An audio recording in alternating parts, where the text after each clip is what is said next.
Alhamdulillah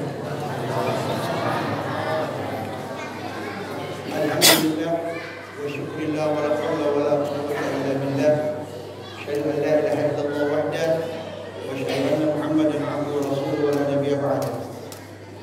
Allahumma shalli wa sallim ala habibika wa rasulika wa nabiyyika Muhammad bin Abdillah wa ala alihi wa sahbihi wa mawala. Amma ba'd. Puji dan syukur kepada Allah Subhanahu wa taala. Pada malam hari ini kita dengan izin Allah sudah masuk pada malam ketiga daripada bulan suci Ramadan. Dan biasanya tidak terasa kita akan dalam keadaan sehat walafiat berlanjut terus hingga pada akhir Ramadan dan pada awal Syawal. Amin. Bapak-bapak, ibu-ibu jamaah tarawih yang dimuliakan yang dirahmati Allah. Suatu saat saya ditanya, Pak Ustadz, bagaimana hukumnya orang terlambat sahur? Karena biasanya orang sahur itu berdasarkan azan subuh. Supaya orang berhati-hati, maka dia tidak terburu-buru. Ada namanya pengantar azan, disebut tarhim namanya. Ya kan? Yang jadi pertanyaan, Pak Ustadz, saya tinggal di kompleks. Di kompleks perumahan itu ada 3 masjid. Kadang-kadang 3 masjid ini tidak sama azannya. Ada yang duluan, ada yang sesudah itu, dan ada yang belakangan. Pertanyaannya saya, Pak Ustadz, ketika saya terlambat makan sahur, baru makan, tiba-tiba terdengar azan di masjid yang di depan rumah. Tapi yang 2 di belakang dan di samping belum. Saya ikut yang mana? Ini kadang-kadang terjadi. Nah, kalau menurut Bapak Ibu sekalian, kalau itu terjadi, sedangkan makanan masih di mulut, mau lanjut apa mau berhenti? Lanjut. Lanjut, yakin. Sudah ada. Ya, sudah ada. Biasanya, saya kan bukan jamaah di masjid sini. Saya kan jamaah di masjid yang di belakang, yang dia minta yang di belakang yang selalu terlambat berwajib. Begitu. Syekh Yusuf Qaradawi rahimahullah, beliau memberikan jawaban dalam persoalan seperti itu yang tidak sering terjadi, tapi kadang terjadi. Apa itu? Beliau mengutip sebuah hadis yang diriwayatkan oleh Al-Baihaqi dan Al-Hakim. Beliau mengatakan,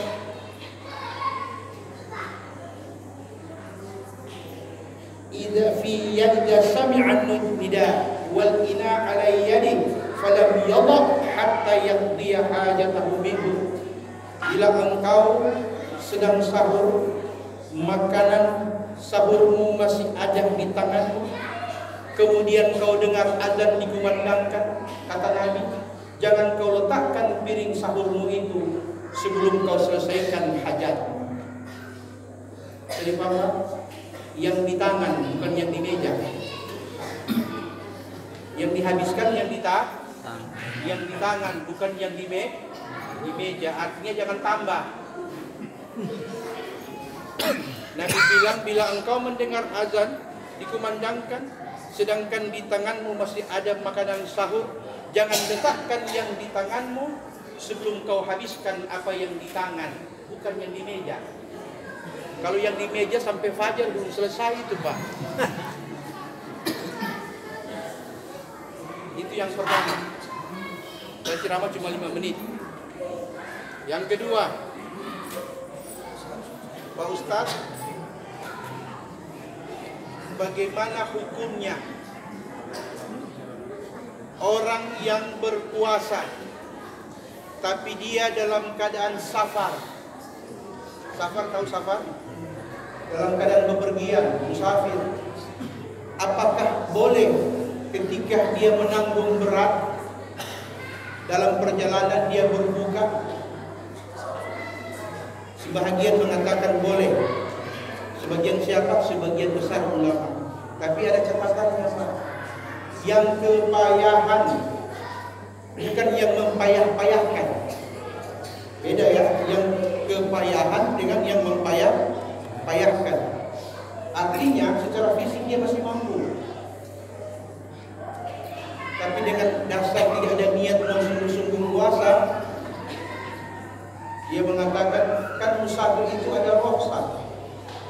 Kita perlu tahu ada 4 bentuk rukhsah. Apa itu rukhsah? Keringanan dalam melaksanakan perintah dan ibadah. Ada disebut dengan ar-rukhsatul wajibah, yaitu keringanan yang hukumnya wajib. Kalau Anda tidak pakai, haram hukumnya. Seperti apa contohnya?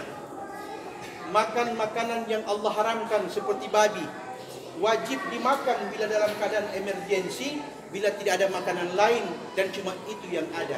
Mana kita pilih? Mati atau selamat sesaat? Maka agama mengatakan dalam Quran, wala tulqu aydiyakum ila tahluka, jangan kalian jerumuskan dirimu dalam lembah kebinasaan.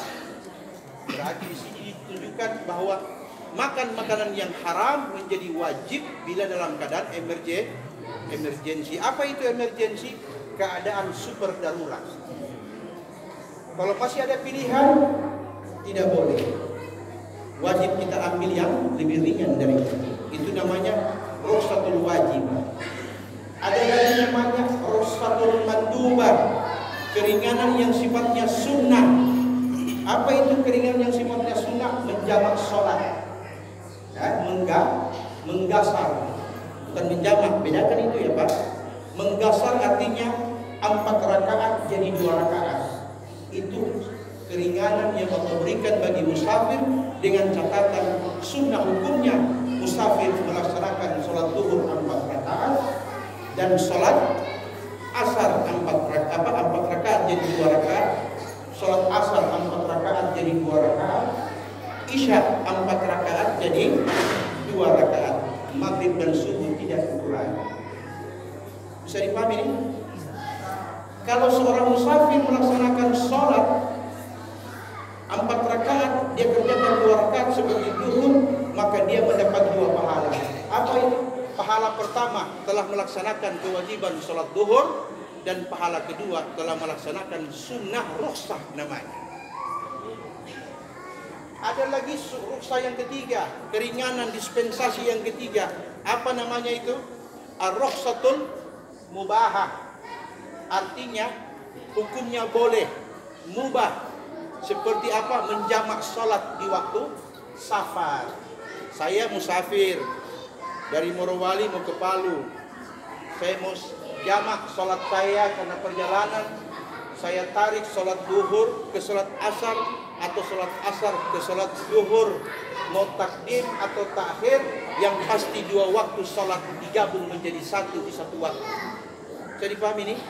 Itu hukumnya mubah, dibolehkan bagi musafir, dan dia tidak mendapatkan pahala sunnah kecuali mubah saja, seperti makan dan minum. Itu namanya keringanan ketiga. Keringanan yang keempat disebut ar-rukhsatul makruhah, keringanan yang hukumnya makruh. Apa itu makruh? Perbuatan yang dibolehkan tapi dibenci oleh Allah. Apa itu? Berbuka puasa bagi musafir. Jadi berbuka puasa itu ada rukhsah, tapi hukumnya makruh bagi musafir berbuka puasa di bulan Ramadan. Jadi pahami Pak? Yang terakhir, ini betul ini. Puasa ada 2 macam. Secara garis besar ada 2 macam. Perhatikan ini. Puasa ular dan puasa ulat. Ular dan ulat. Ulat kalau dia berpuasa, dia berubah menjadi kepompong. Sebab tahu kepompong yang menjadi sutra itu. Jadi ulat dia tidak makan, dia tiba-tiba berubah menjadi kepompong. Selama jadi kepompong, ulat tidak pernah makan. Sampai tiba waktunya, tiba-tiba dari kepompong keluar namanya seekor kupu-kupu yang indah. Ketika kupu-kupu ini terbang, kemana perginya Pak? Ibu, dia pergi ke tempat yang disebut kuncup bunga yang sedang mekar. Dia hinggap di kuncup bunga, menarik saripati bunga yang disebut dengan putik sari, dan tampak dia sadar kakinya telah menempel serbuk-serbuk sari bunga di kaki kupu-kupu. Setelah dimakan oleh kupu-kupu putik sari, dia terbang pindah ke bunga yang lain. Dari satu bunga ke bunga yang lain terjadi perkawinan tanpa disadari oleh si kupu-kupu. Artinya kuasanya ulat bermanfaat bagi dirinya dan berguna bagi orang lain setelah berguna. Itu kuasanya ular. Kuasanya ular. Kuasanya ular Pak. Ular kalau ganti kulit dia puasa. Ular ganti kulit puasa. Biar apa yang lewat di depannya dia tidak tertarik dan dia tidak mau makan sama sekali. Karena dia sedang niat berpuasa. Karena hanya dengan puasalah ia dapat berganti kulit. Karena dengan berganti kulit, ular dapat memperpanjang usianya, kata ahli biologi. Tapi mari kita lihat, setelah ular berganti kulit, apa yang terjadi dengan ular? Dia lebih kejam dari sebelumnya. Dia lebih lapar daripada sebelumnya. Dia lebih jahat daripada sebelum berpuasa. Karena dia membutuhkan tenaga untuk mengembalikan apa yang hilang selama ia berpuasa. Seorang mukmin, seorang muslim yang berpuasa 30 hari lamanya tapi tidak merubah akhlak dan ibadahnya, berarti ada kemiripan dengan puasanya ular. Tapi dengan Ramadan 30 hari dia tarawih, dia makmurkan masjid dengan ibadah 5 waktu. Siang harinya ia melaksanakan ibadah puasa lillahi ta'ala, maka dia bagaikan seekor kupu-kupu yang seekor kepompong ulat yang berubah menjadi kupu-kupu. Dan ini semisal dengan seekor lebah. Tahu Pak? Itu lebah. Kata Nabi, al-mu'min kan nahla. Orang beriman itu bagaikan lebah. La ya'kuluhu illa thayba. Ketahuilah kata Nabi, lebah tidak makan kecuali itu yang baik. Wala tadha illa thayyiba. Dia pun lebah tidak meninggalkan kecuali apa yang baik pula.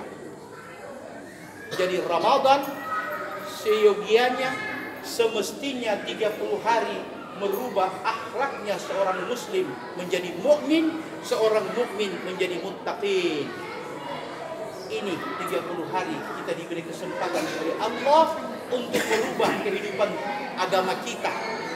Kita sudah punya agama, tapi belum tentu kita memiliki agama itu, apalagi merasa memiliki agama itu. Ramadanlah hanya 30 hari lamanya Pak. Kita diminta oleh Allah dengan setiap 10 hari ada ujian namanya.